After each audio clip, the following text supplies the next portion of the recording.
Sering banget kan aku ngomong soal defisit kalori, surplus kalori. Apakah itu artinya kalau diet harus menghitung kalori? Yuk kita simak jawabannya di video berikut ini. Aku mau tanya dulu nih, kamu kalau lagi diet menghitung kalori atau enggak? Jawab ya atau enggak di kolom komentar ya. Kalau enggak, kasih alasan kenapa kok kamu enggak mau menghitung kalori. Dan kalau iya, kasih alasan juga kenapa kamu memutuskan menghitung kalori. Terus buat kamu yang menghitung kalori juga, kamu stres nggak sih ngitung-ngitung seperti itu? Oke, coba jawab pertanyaanku dulu ya di kolom komentar. Aku tunggu. Pause dulu aja videonya. 1, 2, 3. Oke, terima kasih untuk yang sudah ngisi. Sekarang kita mulai ya pembahasan hari ini. Hari ini aku mau bahas 3 hal. Yang pertama, sebenarnya perlu nggak sih diet itu menghitung kalori? Yang kedua, benar nggak sih kalau menghitung kalori itu bikin stres? Dan yang ketiga, kalau akhirnya memutuskan nggak menghitung kalori, harus bagaimana nih dietnya? Oke, kita jawab satu-satu ya. Oke, yang pertama, perlu nggak sih diet menghitung kalori? Kan katanya kalau mau nurunin berat badan harus defisit kalori tuh. Dan kalau mau nambah berat badan harus surplus kalori. Terus kalau nggak ngitung kalori, gimana dong taunya surplus? Gimana dong taunya defisit? Nah, jadi gini, ketika aku bilang soal defisit kalori, surplus kalori, itu sebenarnya aku bilang soal konsep basicnya, konsep dasarnya, yakni calories in, calories out. Kalori masuk, kalori keluar, seperti itu. Dan ini basic banget. Ibarat apel jatuh dari pohon, itu ya karena gravitasi, bukan karena yang lain. Dan orang berat badannya naik turun, bukan karena fluktuasi, tapi karena memang perubahan komposisi tubuh, ya dominan karena ini juga. Semua orang harus paham, supaya nggak kemakan hoax diet di luar sana. Dikira kalau mau turun berat badan, harus diet yang aneh-aneh, harus pakai produk tertentu, harus latihan gerakan tertentu. Enggak. Mau turun berat badan, ya kamu harus bawa tubuh kamu ke dalam kondisi defisit kalori. Dan kalau mau naikin berat badan, ya kamu harus bawa tubuh kamu ke kondisi surplus kalori.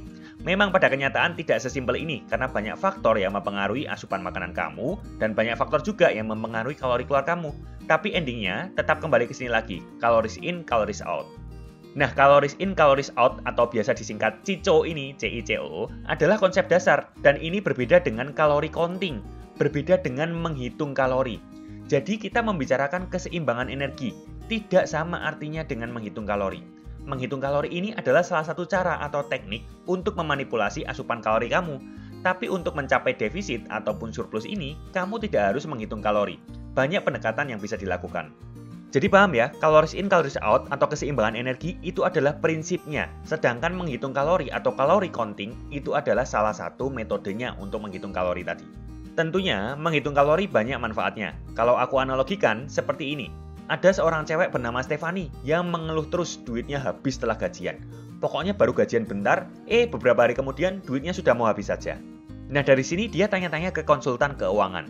Dan konsultan keuangannya menyarankan supaya Stephanie membuat catatan keuangan yang detail. Semua pemasukannya dicatat, dan semua pengeluarannya juga dicatat. Awalnya sih Stephanie males ya, ribet semuanya harus dicatat. Tapi ternyata dengan mencatat semua pengeluaran dan pemasukannya, mata Stephanie jadi terbuka ke berbagai hal yang tidak disadarinya. Banyak pengeluaran yang tidak disadari dikeluarkan oleh Stephanie. Contohnya, ternyata Stephanie ini suka impulsive buying. Kalau lihat ada promo di mall atau di e-commerce atau di toko baju favoritnya gitu ya, langsung hajar dibeli. Padahal mungkin barang yang dibeli sama Stephanie ini juga nggak berguna-berguna amat dan nggak sering dipakai juga. Tapi ya beli gara-gara diskon aja. Ditambah lagi, ternyata ada biaya-biaya yang tidak disadari sering dikeluarkan oleh Stephanie. Contohnya dulu Stephanie kalau beli makanan ya di dekat rumah kayak gitu ya. Jadi jalan kaki gitu beli makanan. Sekarang Stephanie belinya pakai ojek. Jadi secara nggak sadari muncul biaya delivery. Plus, Stephanie suka ngasih tips juga ke driver yang sebenarnya termasuk pengeluaran juga. Belum ditambah harga makanan yang sudah ter-up oleh restoran karena pembeliannya via online. Jadi pengeluarannya ke makanan itu sebenarnya tambah. Cuman si Stephanie ini nggak sadar. Terus ternyata tanggungan kartu kreditnya Stephanie ini dari bulan-bulan sebelumnya numpuk banyak. Jadi bulan-bulan sebelumnya ya Stephanie ini sering asal gesek aja. Yang penting nyicil dulu. Tapi ya kemudian harus menanggung bayaran cicilannya itu di bulan-bulan selanjutnya. Dan setelah mencatat semuanya, ternyata Stephanie juga menemukan kalau pembagian pengeluarannya itu tidak ideal. 70% pengeluarannya justru untuk social life dan juga jalan-jalan. Untuk keperluan pokok cuman keisi 30% aja. Boro-boro alokasi untuk nabung, dana darurat, investasi, ataupun dana untuk pengembangan diri. Udah habis duluan duitnya. Nah, karena mencatat ini, Stephanie sadar kalau ternyata selama ini pengeluarannya terlalu banyak dan juga pengeluarannya nggak penting-penting amat. Tidak sesuai juga sama pemasukan dia. Dan karena sudah tahu, Stephanie pun bisa mengatur keuangannya dengan lebih baik dan tidak mudah kehabisan dana lagi. Nah, analogi si Stefani ini menggambarkan pentingnya mencatat dan memantau sesuatu, atau istilah bahasa Inggrisnya itu self-monitoring. Konteks si Stefani ini, dia memantau pengeluarannya, sedangkan dalam kalori counting atau menghitung kalori, yang dipantau adalah asupan makanannya. Kenapa asupan makanan dipantau? Karena sama seperti Stefani tadi, yang tidak sadar suka impulsive buying. Banyak orang juga tidak sadar suka impulsive eating, dan makan tidak terkontrol. Tiba-tiba makanannya masuk mulut aja, dan akhirnya itu menambah asupan kalori melebihi kebutuhan.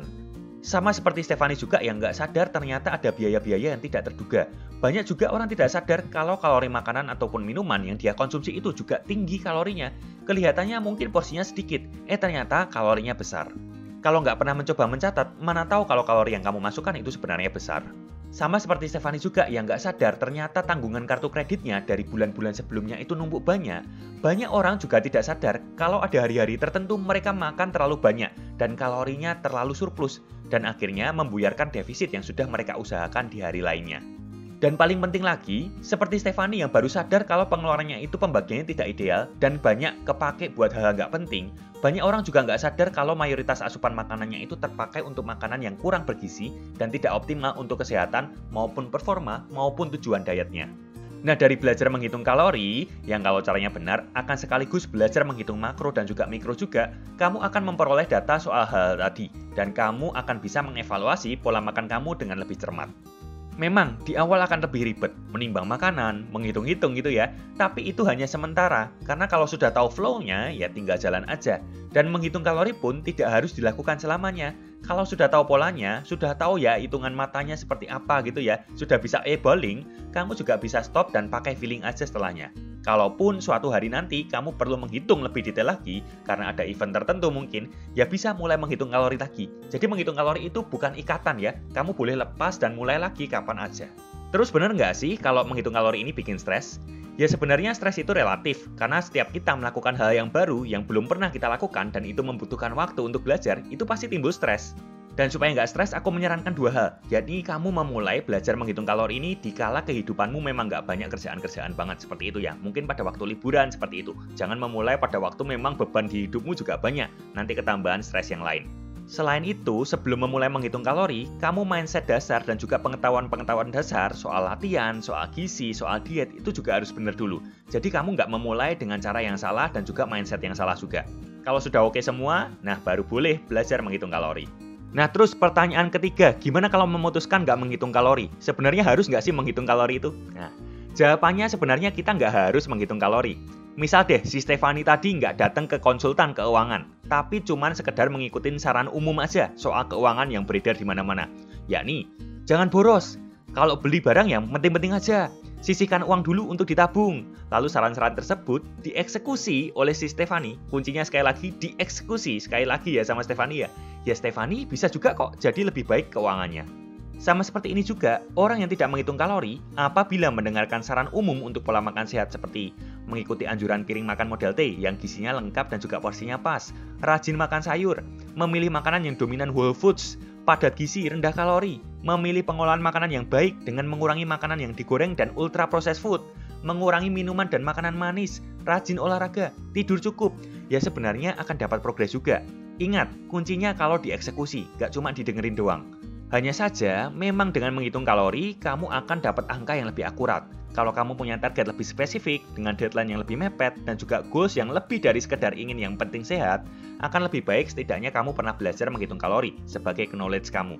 Contohnya soal keuangan tadi. Kalau kita ngomongin perusahaan besar yang mau go global kayak gitu, nggak mungkin dia sekedar melakukan saran-saran umum aja. Dia pasti punya tim yang menghitung dengan akurat, supaya memang pengeluarannya bisa tertekan, jadi profitnya makin banyak juga. Perusahaan besar ini ya melambangkan kamu yang memang punya goals lebih tinggi daripada sekedar ingin hidup sehat aja. Ini analoginya ya, makin tinggi goals kamu, menghitung kalori bisa jadi semakin bermanfaat. Kalau kamu tertarik belajar menghitung kalori, aku ada course juga soal ini. Materinya lengkap mulai dari mindset menghitung kalori, menghitung TDEE dan juga BMR, menghitung makro, memaksimalkan food quality, memasukkan makanan favorit kamu ke diet tanpa takut surplus, hingga step by step melepaskan diri dari menghitung kalori tanpa kelepasan kontrol. Kalau kamu tertarik, kamu bisa klik link yang ada di bio atau langsung aja ke browser kamu masuk ke www.dietsantuy.com. Oh ya, ngomongin menurunkan berat badan kan perlu defisit kalori tuh. Ternyata memang ada metode yang terbukti secara tidak sadar bisa membawa orang-orang ke kondisi defisit kalori, yakni fasting atau berpuasa. Nah, di video selanjutnya akan aku bahas soal ini. Jadi kalau kamu belum subscribe, subscribe ya, dan bunyikan lonceng notifikasi juga supaya kamu nggak ketinggalan. Terima kasih sudah nonton video ini sampai habis. Jangan lupa klik kotak yang ditunjukkan Apana ini untuk bergabung ke member area Diet Santuy, di mana kamu akan memperoleh materi diet santuy, alat workout gratis, dan juga grup untuk tanya jawab. See you ya di video selanjutnya.